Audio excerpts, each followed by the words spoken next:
So we started our morning at the Royal Kensington Theatre Hotel. Then we had a quick wander through Hull. We saw a lighthouse on a boat, which was very cool, and the quayside. And then it was off to Burton Constable. Confusingly enough, there is a Constable Burton Hall as well as a Burton Constable Hall, and the two look nothing alike and are rather far apart. So that's always entertaining. And don't get them mixed up because it's problematic. So I do promise you we are in the East Riding of Yorkshire, headed for Burton Constable. So let's talk about Burton Constable as we get out of Hull. Although it would appear uniform in style now, it has had a complicated building history. The lower part of the North Tower was built in limestone and is the oldest part of the house and dates back to the 12th century.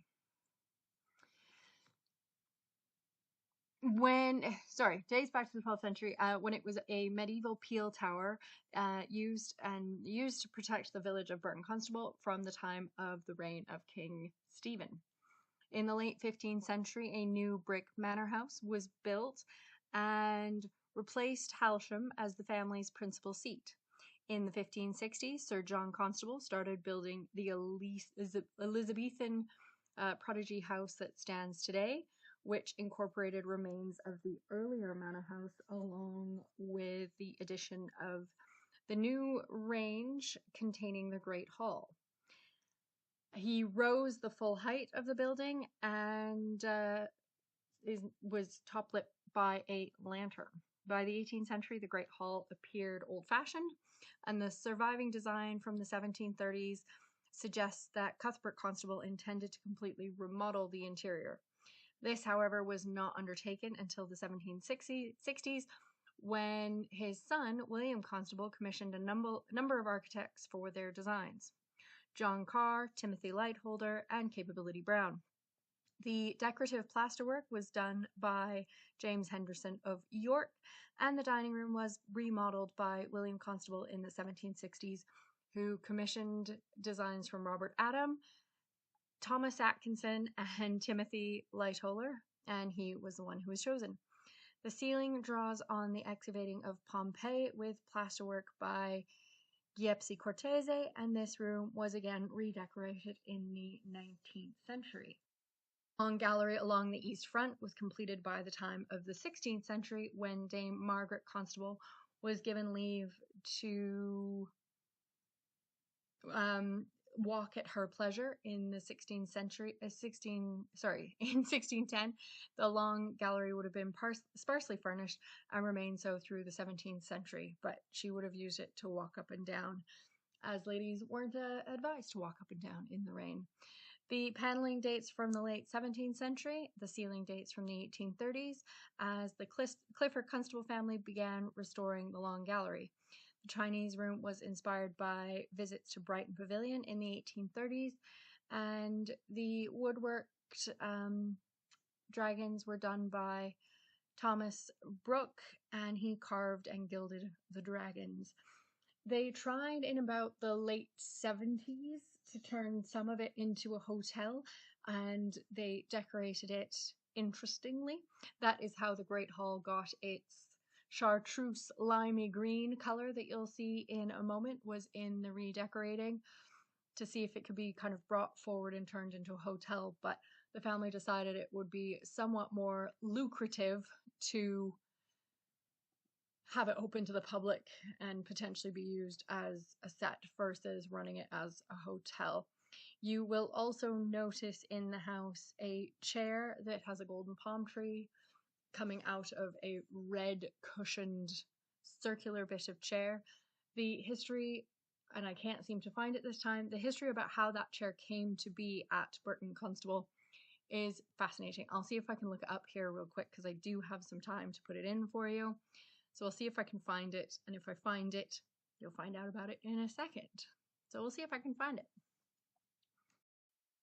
Okay, so I unfortunately cannot find the titillating tale that I was told once about the furniture in the Great Drawing Room, but I will tell you a little bit more about it so that you at least get something. So when the Clifford constables moved here from Tixall, they decided that the great drawing room was in need of repair. In 1840, painters were commissioned to pick out details of wood and plasterwork in very strong colors and cover the walls in a bright yellow silk versus the green that it had been previously.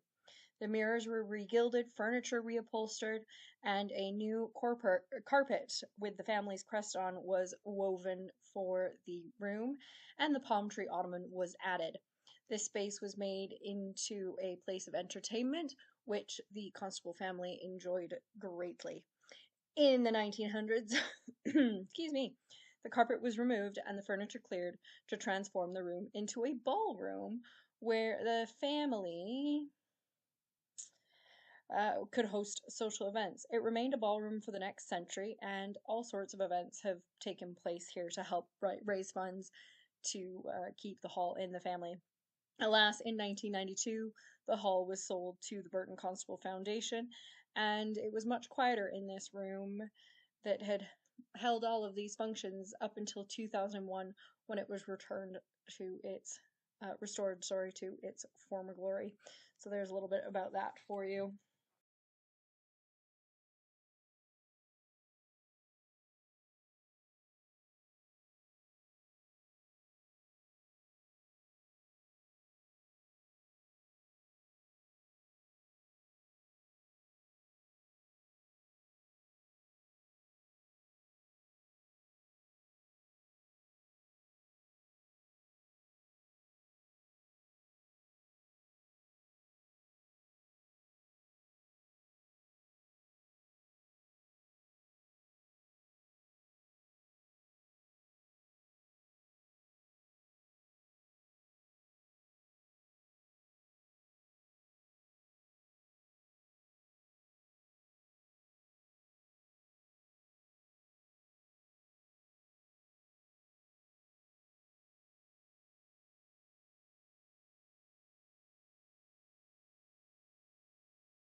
After we left Burton Constable, we headed off to Sledmere.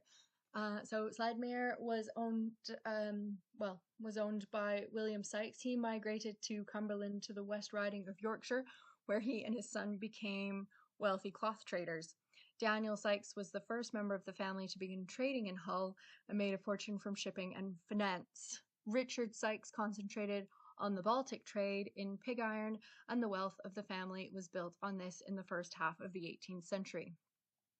His son Richard Sykes married Mary Kirby. She was the heiress to the Sledmere estates. In 1751, Richard Sykes demolished the previous manor house at Sledmere, which had existed since medieval times, and built the new mansion. He also planted around 20,000 trees, and since he had no male heir, the estate passed on to his brother Mark. Mark brought in our good friend Lancelot Capability Brown in 1777 to redesign the park that the house now sits in. Mark's son, Christopher, left an estate of nearly 30,000 acres and a large mansion set in its own 200 acres of parkland, which survives in the family now. Christopher also employed Joseph Rose, a plasterer in his day, to decorate Sledmere, which is where we get the name the Ceiling Rose from.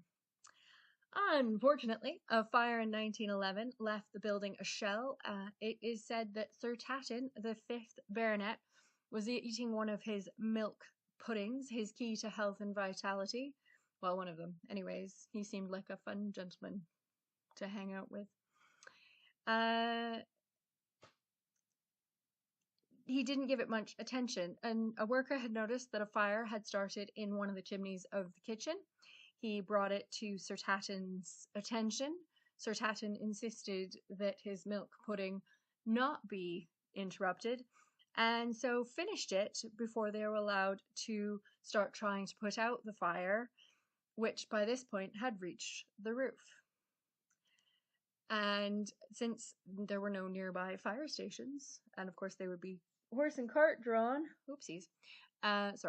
there'd be horse and cart drawn, they wouldn't get there very quickly, and they soon discovered that passing along buckets of water wasn't doing a heck of a lot. So they started to empty the hall. And in emptying the hall, they moved everything out of the hall and onto the front lawn. And there's a picture of Sir Tatton with the entire contents of Sledmere on the front lawn. And even the house's statue of Apollo from 1780 was saved. It took 8 men to carry it out of the house amidst the falling molten lead from the ceiling, and the fire department needed to spray it down with water to get it cool enough for these 8 men to touch it before removing it. But it's still pretty much in the same place as it would have been in 1911 before the fire. The roof fell moments later, and then luckily, they had the funds and a lot of the schematic drawings to start rebuilding. The shell of the house was pretty much untouched, and so the shell of the house is the same house as we would have known in around 1777. And they also managed to save all of recreate all of Joseph Rose's ceiling roses based on archival drawings that had been done at the time. So we basically get to see the property as it would have been at its height before the fire. So good for keeping the archival drawings around, I say. Today it is still privately owned, but they do private tours and you can host weddings here as well. And then we ran off to Cawood to spend the weekend in the little village of Cawood. The excitement drops off a little bit in Cawood, so you'll probably see day 7, 8, and 9 potentially all as one video, because there isn't enough to justify one video per day, as we very much settled into village life of wander around the village, see some friends, go to church, go to the coffee morning, go have coffee with Janet, go see the pigeons, and then Monday was a coffee morning at the church. So it does very much settle into village life. So that's all for now, and I will see you in Cawood. We do arrive in Cawood at the end of this video, and I'll let you enjoy that. Cawood is fairly well known for being the seat of Sir Cardinal Wolsey. He had a castle there, which you can stay in the Gout House. And again, go back to like 2018 when we stayed there. There's a full tour of the Gatehouse. And of course, the bridge that was put in about 1871, which you will see closing in the next video. So I will see you soon. Bye-bye.